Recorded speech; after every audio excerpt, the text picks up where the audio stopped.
زیر بحث شخصیت کی خوبیوں کے علاوہ اس کی خامیوں، کمزوریوں اور مخصوص عادات کو بھی پیش کرے، لیکن اس میں اختصار، تاثر، دلچسپی اور جامعیت کا عنصر غالب نظر آنا چاہیے۔ اردو ادب کے اندر بے شمار ایسے خاکے ہمیں ملتے ہیں، جیسے آب حیات، اس کو ایک طرح سے اس دور کے مولانا محمد حسین آزاد نے اس دور کے جتنے شاعر تھے یا اس سے قبل جتنے شاعر تھے ان سب کا ایک انٹروڈکشن اس کے اندر دیا ہے۔ تو اس کو تنقید کی کتاب کچھ لوگ سمجھتے ہیں، یہ تنقید کی کتاب نہیں ہے، یہ ہے تذکروں کی ایک طرح سے کتاب جو خاکہ نگاری کی ذیل میں بھی آ جاتی ہے۔ چند ہم مثر مولوی عبدالحق کے خاکوں کا مجموعہ ہے، مردم دیدہ چراغ حسن حسرت، اور اسی طرح گنجھائی گرامایا رشید احمد صدیقی کے خاکوں کا مجموعہ ہے، گنجے فرشتے سعادت حسن منٹو، اور آپ جناب اور صاحب یہ محمد طفیل کے خاکوں کا مجموعہ ہے۔ پکچر گیلری قرۃ العین حیدر کے خاکوں کا مجموعہ ہے۔ خاکے میں وہی بات کہ سوانح نگاری میں زیادہ تر کسی شخصیت کے کارناموں اور خصائص کے حوالے سے بات کی جاتی ہے۔ مولانا شبلی نعمانی نے جس دور میں سوانح عمریاں لکھیں اس دور میں ضرورت بھی تھی کہ لوگوں کے اندر تحریک پیدا کی جائے اور تاریخ میں ان ہیروز کا ذکر کیا جائے،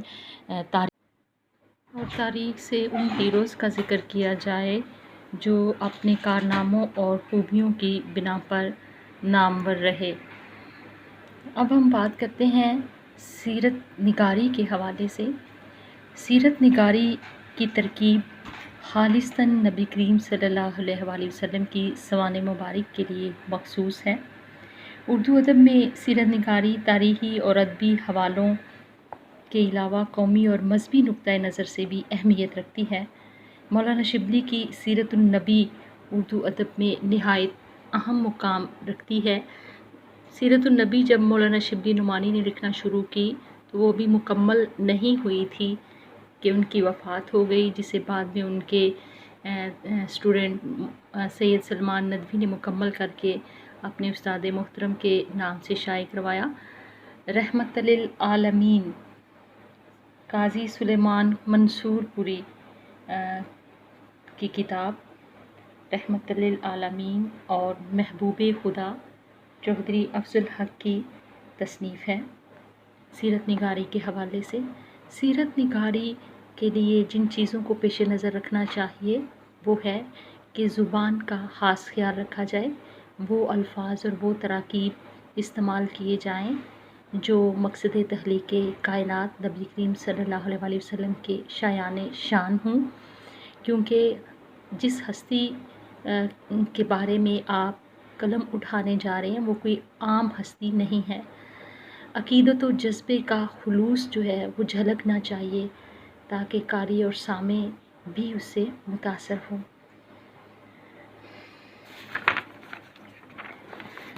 اس کے بعد ہم بات کریں گے رحمت للعالمین سے جو اقتباس آپ کی کتاب میں شامل کیا گیا ہے، اس کو پڑھنے سے قبل اس کے مصنف قاضی محمد سلمان منصور پوری کا مختصر تعارف، اس کی ریڈنگ بھی کریں گے اور اس میں مشکل الفاظ کے معنی و مفاہیم بھی بتائے جائیں گے۔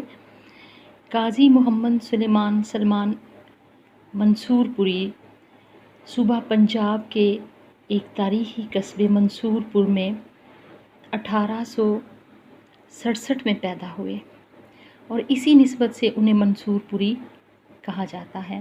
آپ کے آباء و اجداد سلاطین مغلیہ کے زمانے میں دلی کے قاضی تھے، اس لیے خاندانی نام قاضی پڑ گیا۔ قاضی صاحب کے والدین نے آپ کی تربیت کی طرف خصوصی توجہ دی۔ آپ نے عربی اور قرآن مجید کی تعلیم اپنے والد بزرگوار قاضی احمد شاہ صاحب سے حاصل کی۔ عربی میں کامل دسترس کے لیے اس دور کے جید عالم دین مولانا عبدالعزیز کے سامنے زانوِ تلمذ طے کیا۔ زانوِ تلمذ طے کرنا یعنی شاگردی اختیار کی۔ فارسی مہندر کالج پٹیالہ کے منشی سکھن لال سے پڑھی اور یونیورسٹی بھر میں اول آئے۔ 17 سال کی عمر میں محکمہ تعلیم میں ملازم ہو گئے، بعد ازاں پولیس اور عدلیہ کے مختلف عہدوں پر فائز ہوئے۔ قاضی صاحب بے حد متواضع یعنی خاطر تواضع کرنے والے، مہمان نواز، خلیق، بااخلاق اور انتہائی منکسر المزاج شخصیت تھے، یعنی کسر نفسی تھی، عاجزی تھی، انکساری تھی ان کے مزاج کے اندر۔ ذہانت اور فطانت مترادفات ہیں ذہین و فطین کے، خدا داد تھی، اللہ تعالیٰ کی عطا کردہ تھی۔ علماء، فقراء، علماء عالم کی جمع، فقراء فقیر کی جمع، آئمہ کرام امام کی جمع کی بے حد عزت کرتے تھے۔ حضور اکرم صلی اللہ علیہ وآلہ وسلم علماء حق اور صوفیاء عظام کے ساتھ غیر متزلزل عشق تھا، یعنی ان کے ساتھ جو عشق تھا وہ پختہ تھا۔ مسلم اکابرین کے علاوہ وہ غیر مسلم نابغہ روزگار شخصیات مثلاً شیکسپیئر اور کارلائل کا ذکر بھی بہت احترام سے کرتے تھے۔ یعنی پہلے کے دور میں کسی کی قدر و منزلت کا اندازہ اس بات سے لگایا جا سکتا تھا کہ کس کے پاس کتنا علم ہے، یعنی علم کی بنا پر دوسروں کی عزت کی جاتی تھی۔ وقت کے ساتھ ساتھ آج یہ معیار بدل گیا۔ خیر، قاضی صاحب نے رحمت للعالمین لکھتے وقت تحقیق کے تمام اصولوں کو پیش نظر رکھا۔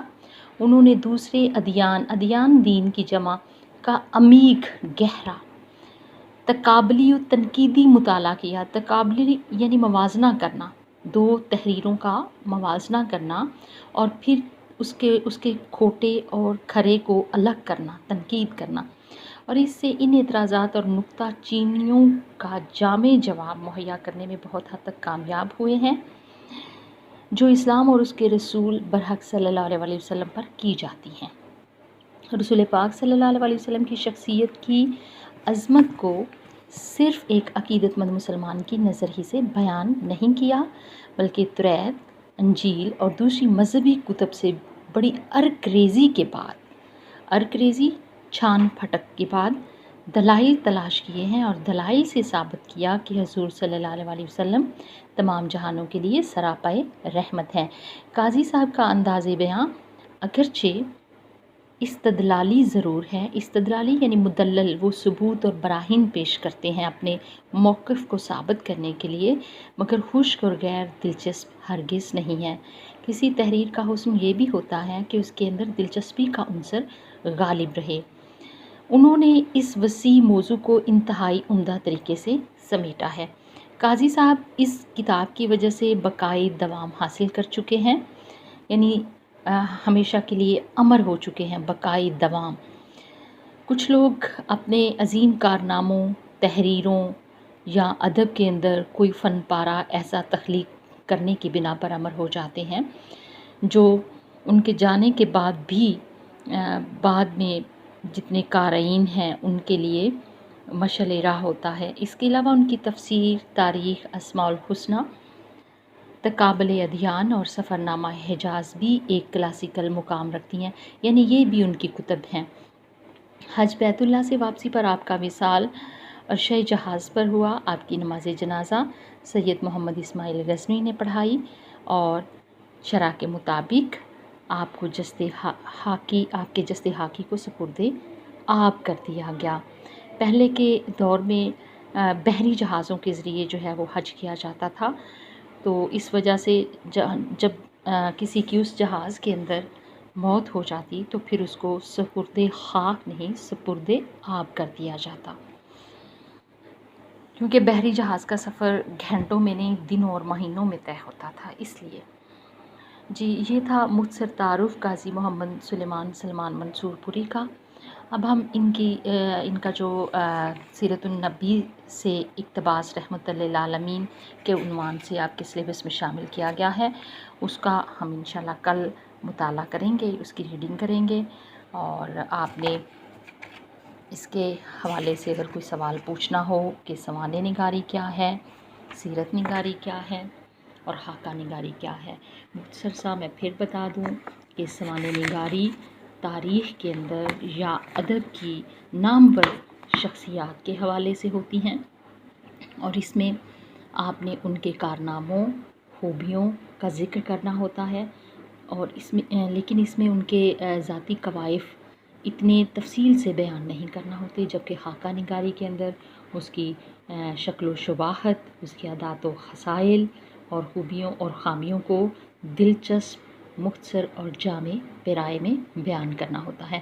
سیرت نگاری یہ تو خالصاً آپ صلی اللہ علیہ وسلم کے لیے مخصوص ہے۔ باقی سوانح نگاری اور خاکہ نگاری کے ذیل میں کسی کو بھی آپ لا سکتے ہیں، کسی بھی ایسی شخصیت کو جو آپ سمجھتے ہیں کہ اس کی زندگی یا اس کے کارناموں کے حوالے سے لوگوں کو علم ہونا چاہیے، آپ اس کے بارے میں سوانح نگاری کے حوالے سے لکھ سکتے ہیں یا خاکہ نگاری کے حوالے سے لکھ سکتے ہیں۔ خاکہ نگاری سوانح نگاری کے مقابلے میں مختصر ہے، سوانح نگاری تھوڑی تفصیل طلب ہے۔ بہت شکریہ۔